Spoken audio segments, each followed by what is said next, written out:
কি গো বউ, তুমি এভাবে বাইরে দাঁড়িয়ে আছো কেন? কি করবো বলো, তুমি তো আমার কথা না শুনেই বাইরে চলে গেলে। চারিদিকে কি কালো মেঘ করেছে একটু দেখেছো? হ্যাঁ হ্যাঁ, সেই জন্যই তো দৌড়ে বাড়িতে চলে আসলাম। এর মধ্যে কোথায় গিয়ে কাজ খুঁজবো বলো? চলো ঘরের ভিতরে চলো, যা জোরে বাতাস বইতে শুরু করেছে তাতে তো মনে হচ্ছে ঘর বাড়ি সব উড়িয়ে নিয়ে যাবে।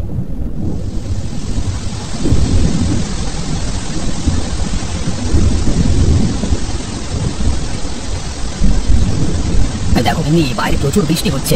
তোমার তো আবার বৃষ্টি দেখতে ভালো লাগে। হ্যাঁ, আমার বৃষ্টি দেখতে তো ভালো লাগে, কিন্তু ভিজতে ভালো লাগে না। দেখো চারের ফুটো দিয়ে কেমন করে পানি পড়ছে ঘরের ভিতরে। তাই তো, এভাবে কিছু সময় পানি পড়তে থাকলে তো ঘরের ভেতরে পানিতে পড়ে যাবে গো।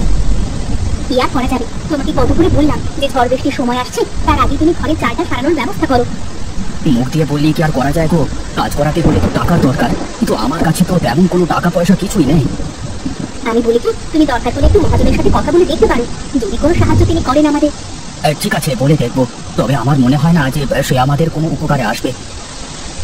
নাও এখন আগেই বৃষ্টির পানি সামলাও, না হলে রাতে আর বিছানায় ঘুমাতে হবে না। সারা রাত্রি তাদের ঘুম হয়নি বৃষ্টির জলের জন্য। পরের দিন সকালে মহেশের স্ত্রী মহেশকে বলে, দেখো দেখো আমাদের কি সর্বনাশ হলো দেখো, এখন তো এই ঘরে থাকাই মুশকিল হয়ে যাবে।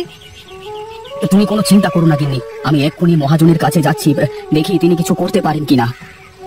ওগো, মহাজনের কথা শুনে যাই বলুক না কেন, তুমি শুধু কোনো রকমের ঘরটা সারানোর পয়সা জোগাড় করো। তুমি তো জানো না গিন্নি, মহাজন মানুষটা খুব একটা সুবিধের না, কি দিয়ে কি চেয়ে বসে কে জানে। আগে গিয়ে তো দেখো কি বলে, তারপর না হয় ভেবে দেখবে। মহেশ অনেক চিন্তা ভাবনা করে শেষে মহাজনের কাছে যায়। আরে মহেশ, তা কি খবর তোর? আজকাল তো তোকে দেখাই যায় না।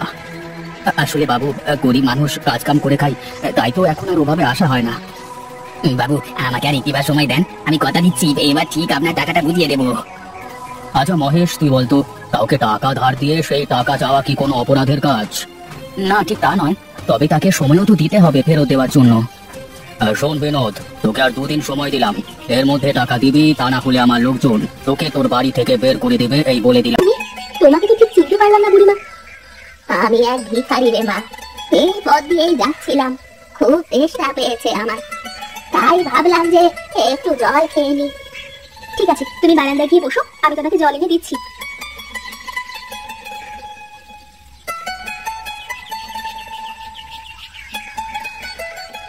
কি এ তো দেখি জলের সাথে খাবারও এনেছিস রে মা। তোমার মুখটা দেখে মনে হচ্ছে তুমি খুব ক্ষুধার্ত, আর খালি পেটে পানি খেলে তুমি অসুস্থ হয়ে পড়বে। তুই খুব দয়ালু রে মা, কিন্তু দেখলাম তোর ঘরের চাল অর্ধেক আছে অর্ধেক নেই। কালকের ঝড়ে চালের অর্ধেক উড়ে গেছে গো বুড়িমা। ও আচ্ছা, তাই বুঝি, কিন্তু এভাবে খোলা ঘরে কি থাকা যায়? কি করবো বলো বুড়িমা, আমাদের তো দিন আনে দিন খায়, নুন আনতে পান্তা ফুরায়। চিন্তা করিস নে রে মা, সব ঠিক হয়ে যাবে।